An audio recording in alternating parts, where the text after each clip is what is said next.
ఈ 8వ వార్షికోత్సవం సంబరాలు జరుపుకోవడానికి వచ్చేసిన తల్లిదండ్రులకు, పిల్లలకు, ఇంకా మన ర్యాలీ, కొలంబియా ఉపాధ్యాయులు వచ్చినారు. వారందరికీ కూడా అభినందనలు తెలియజేసుకుంటున్నాను.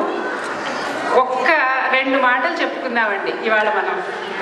ఇప్పుడు ఈ పాఠశాల 8 సంవత్సరాలుగా ఇంత విజయవంతంగా జరగడానికి ఒక ఉపాధ్యాయులే కాకుండా తల్లిదండ్రులు, వాలంటీర్లు వీళ్ళందరి సమిష్టి కృషి ఈరోజు మనం చేసుకుంటున్న ఈ ఉత్సవానికి నాంది.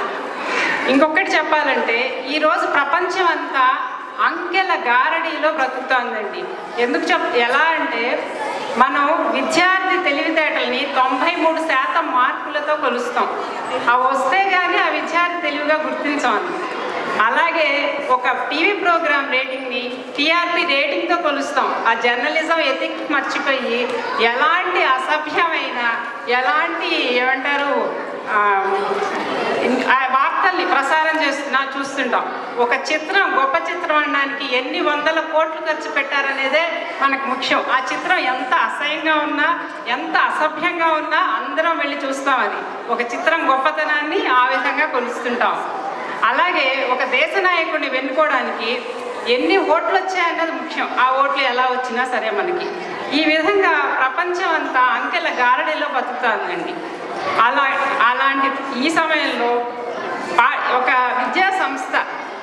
విద్యా సంస్థ గొప్పతనాన్ని ఎన్ని కేంద్రాల్లో ఉంటుంది, ఎంతమంది విద్యార్థులు చదువుకుంటున్నారు, ఇవి కొలమానంగా ప్రపంచం మొత్తం ఇలాంటి వాటితోనే అంకెల చట్రంలో పడిపోయి మనం ఏం చేస్తున్నాం, ఎలా ఉంటున్నాం అని అర్థం కాని పరిస్థితుల్లో ఉన్న ఈ రోజుల్లో మనం ఈ పాఠశాలలో ఎంతమంది విద్యార్థులు ఉన్నారు, ఎంతమంది ఉపాధ్యాయులు చదువుతున్నారు, ఇలాంటివన్నీ ఇవాళ చెప్పదలుచుకోవట్లేదండి. ఎంతమంది ఉపాధ్యాయులు, ఎంతమంది విద్యార్థులు ఈ వేదిక మీదకి వచ్చే సంవత్సరం 22 మంది దాదాపుగా గ్రాడ్యుయేట్స్ అవుతున్నారు. ఆ వచ్చిన పిల్లలు ఎంత బాగా చదవగలుగుతున్నారు, ఎంత చక్కగా మాట్లాడుతున్నారు, ఆ ప్రమాణాలనే మనం ప్రామాణికంగా తీసుకుందాం. రాసి కంటే వాసి ముఖ్యం మనకి. ఇది అందరూ గుర్తుపెట్టుకుని, ముఖ్యంగా వచ్చే సంవత్సరం గ్రాడ్యుయేట్స్ అవుతున్న పిల్లలు, వాళ్ళ తల్లిదండ్రులు కూడా ఇదే వేదిక మీద ఏ పుస్తకం ఇచ్చినా మనం వాళ్ళు చక్కగా చదివి పాఠశాల గొప్పతనాన్ని ఆ విధంగా నిరూపించగలరని ఆశిద్దామండి. ఇంకొక మాట చెప్తాను, ఒకటే ఒక మాట. ఈ పాఠశాల ఇంత బాగా రావడానికి కారణం ఏంటంటే ఉపాధ్యాయులండి. ఉపాధ్యాయులు ఏ రోజుల్లో ఒక్క చిన్న పని చేస్తే మేము ఈ పని చేసాము అని వెంటనే ఫేస్బుక్లో పెట్టుకోవాలి. అందరం మనం లైక్లు, కామెంట్లు పెట్టాలి. దాన్ని వాళ్ళు ఆ కిరీటాన్ని మోస్తుంటారనమాట. చేసిన పనిలో ఉండే ఆ ఫలితాన్ని, ఆ తృప్తిని అనుభవించకుండా ఆ కిరీటాన్ని మోసి, ఆ బరువుని మోస్తూ ఉంటారు.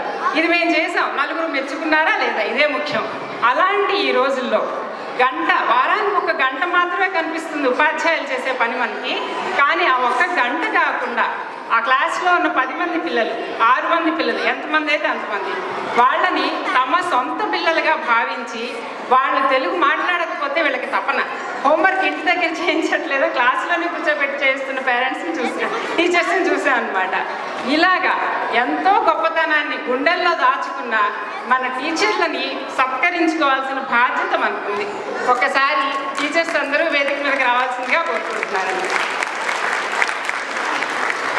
ఉషా గారు టీచర్లందరినీ ఒక్కసారి మీకు పరిచయం చేస్తారు.